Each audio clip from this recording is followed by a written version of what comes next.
a Cosmo hood, ordered it online. LED screen on there. It's an 8-inch duct. It has a plug. It's not hardwired. And this is what it is. The Cosmo under cabinet range hood Cos-Qs75. And I'm going to attempt to install this. The nice thing about this hood, it kind of has like a commercial style grates here. So you got these slats, obviously there's plastic on it. When the hood is on, all the smoke or whatever is going to go through this. So if there's any oil built up, it's going to drip down, and there's actually a drip tray, kind of like a commercial restaurant would have. And it'll go into this drip tray, and then you remove the drip tray and clean it out. The original hood came with this rectangle duct. So this is the cutout that was there originally. That being said, you can see it's a rectangle duct. It goes into the wall, and then once it gets past the wall area, it turns to a round duct, and it gets stuck outside through the roof. My goal is to put a reducer on there. When you do it, you do need some aluminum tape. The next step, just so you guys know, I enlarged this hole a little bit. It's not perfect. I'm gonna leave that hole where it's at, because that's the original hole. And since I have the space in here, it should be fine, because it gives me a little bit of space with this. So I should be able to route that wire with no issue. Another thing is, always confirm what the instructions are telling you as far as the templates. I do recommend putting the anchors in there, because this thing is really heavy. And also, it is recommended, before you try all that, to connect your duct to this. This is what I did so far. I went ahead and attached this. I put this tape on it. I did use a squeegee, so I installed this. I'm gonna go ahead and put the anchors in the wall here on those holes. I'm gonna just use the anchors that were provided. Hopefully they're sufficient. Another thing I wanted to mention too, average opening should be 30 inches unless you have like a condo or a little apartment that you don't have full-size appliances. You should have a 30-inch opening there to here. It's gonna be 30 inches. The original range hood is, and I believe it's a Whirlpool product, 30 inches.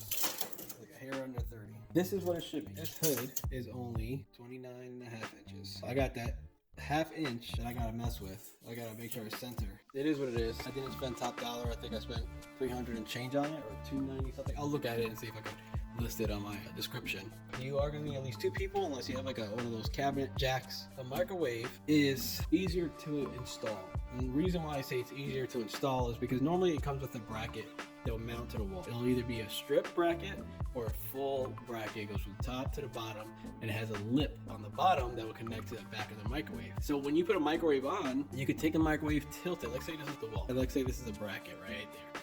You get the microwave, you can tilt it, put it on the bracket holds it, and you can push it up flat, and then you mount your screws through the top of the cabinet. This is not designed that way. This is a reducer. It's a 8-inch to a 6-inch.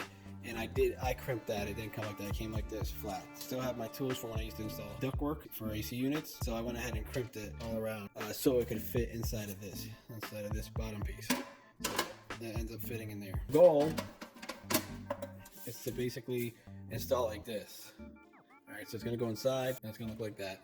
Add some tape around it to put it nice and secure. This is installed. It worked out pretty good. I took out the original one that was attached to the wall. I installed this one, then I crimped it. I crimped this collar, which is a reducer. It goes from 8-inch at the base, or vice versa, depends on how you're hooking it up, to 6-inch, and I crimped the 6-inch section and went into this and then taped it.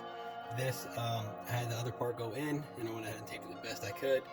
Ideally, if you could figure this out prior to installing, it's better just to do that way. Install this first, and then you go ahead and install this. But it worked out pretty good. It was a little tight in this area. That's why I put quite a bit extra tape here to try to seal it off as much as possible. There was a hole here already, so I went ahead and ran the wire in there and put this piece over it.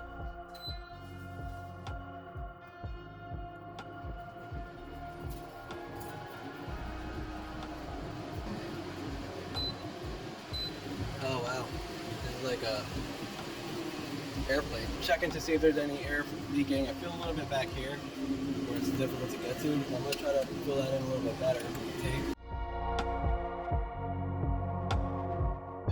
Everything's installed. That's how it looks. I wiped it down with some stainless steel cleaner. You see some streaks in there. I put this cover back in. Not all houses are gonna have that. Mine just happens to have. If you don't have it, don't worry. Not everybody has it. Right now I'm working on the drip tray.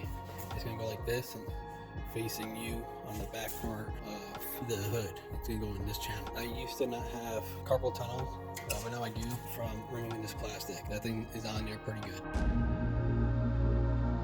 For you to put the last one in, make sure that they're both on each side. So you got the left and the right are pushed over. You put this one in last. You stick it in here, kind of at an angle, and then push up.